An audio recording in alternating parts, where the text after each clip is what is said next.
आइए बच्चों देखते हैं दूसरी सवाल। द्विघात बहुपदों की 6x² माइनस 3 माइनस 7x के शून्य ज्ञात करना है।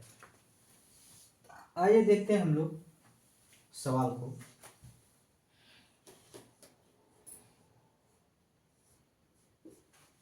सवाल को सबसे पहले हम लोग यहाँ उतारेंगे।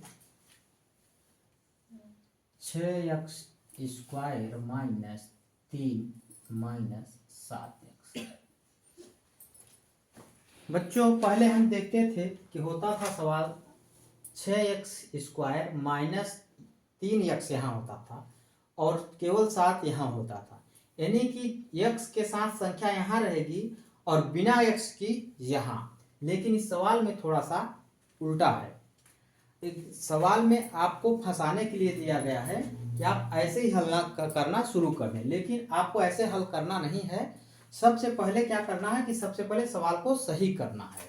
ठीक है, सवाल में क्या पक्षांतर करना है। ठीक है, थोड़ा सा इधर देखिए क्या आप क्या करेंगे, पहले सवाल को सही करेंगे।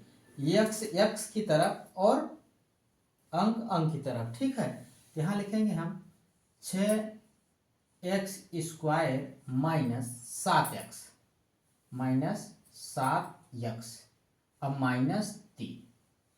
ठीक है, अब सवाल सही हो गई है। अब इस द्विघात बहुपद का हमें क्या करना है, शून्य ज्ञात करना है। ठीक है, आइए देखते हैं। सबसे पहले हम क्या करते हैं, इसका और इसका गुणा करते हैं। 6 गुणी 3। ठीक है, 6 और 3 का गुणा करते हैं। 6 त्रिक 18। ठीक, 6 त्रिक 18। अब हमारा क्या कौन सी संख्या है, 18। अब कहता है कि 18 को दो भागों में ऐसे विभक्त करना है कि जोड़ने घटाने पर -7 आए, जोड़ने घटाने पर -7 आए और गुणा करने पर 18 आए। तो आइए देखते हैं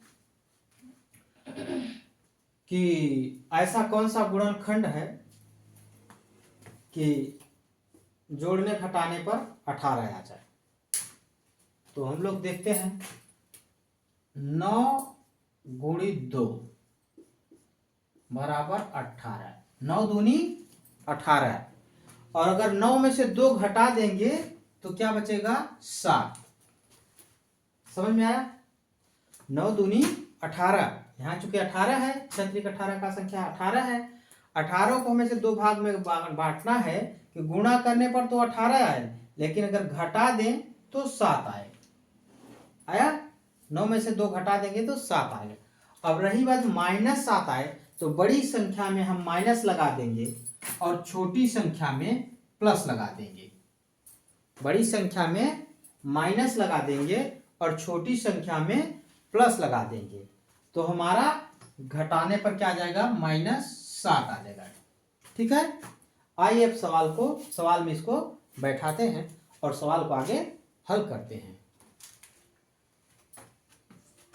देखिए यहाँ है 6x² माइनस कितना है, 9x प्लस 2x माइनस 3। यही है ना। ठीक, अब हमें क्या करना है, 2 का पेयर बनाना है और कॉमन लेना है। अब देखिए इसमें 6x है और इसमें 9x है, यानी इसमें भी कोई संख्या है, इसमें भी कोई संख्या है, इसमें भी x है और x इसमें भी x है। तो अब हमें इसमें देखना है कि इसमें एक संख्या कौन सा कॉमन हो जाएगा। अभी चूंकि 2 है, 6 को काटता है, 9 को नहीं काटता है। 3 है जो 6 को काटता है, 9 को काटता, यानी कि 3x कॉमन आएगा। क्या कॉमन आएगा, 3x कॉमन आएगा। तो 3 दूनी 6, 2 x में से x निकल गया 1x। ठीक, और माइनस और 3 त्रिक का 9 और x से x कैंसिल। ठीक, आगे है, यहां में देखना है, यहाँ 2 है, x है, यहाँ 3 है, तो इसमें से क्या कॉमन जाएगा, यहाँ मेरा चिन्ह है प्लस कॉमन जाएगा। क्या है, यहाँ 1 प्लस 1 कॉमन होगा, क्योंकि इसमें और कोई संख्या काट नहीं सकता है, सिर्फ एक ही है जो 2 को भी और 3 को भी काटेगा, यानी सेम रहेगा। आप 1 मान सकते हैं या केवल प्लस मान सकते हैं या कुछ भी नहीं मान सकते, ठीक है। एक यहाँ कॉमन रहेगा, ठीक। तो यहाँ में क्या लिखेंगे, 2x माइनस 3, ठीक। अब हमें क्या करना है, नीचे उतार देना है उसको, इसका जोड़ा बना लेना है, 3x प्लस 1 और दूसरा हो जाएगा 2x माइनस 3। 2 में से एक ही को उतारना है, ठीक है। अब इसका हो जाएगा हमारा 3x प्लस 1 बराबर 0, तो इसलिए x, ये इधर प्लस में उधर जाएगा तो माइनस में हो जाएगा, बराबर -1, ये इधर गुणा में इधर जाएगा भाग में आ जाएगा 3। ये भी है इसी तरह है, 2x माइनस 3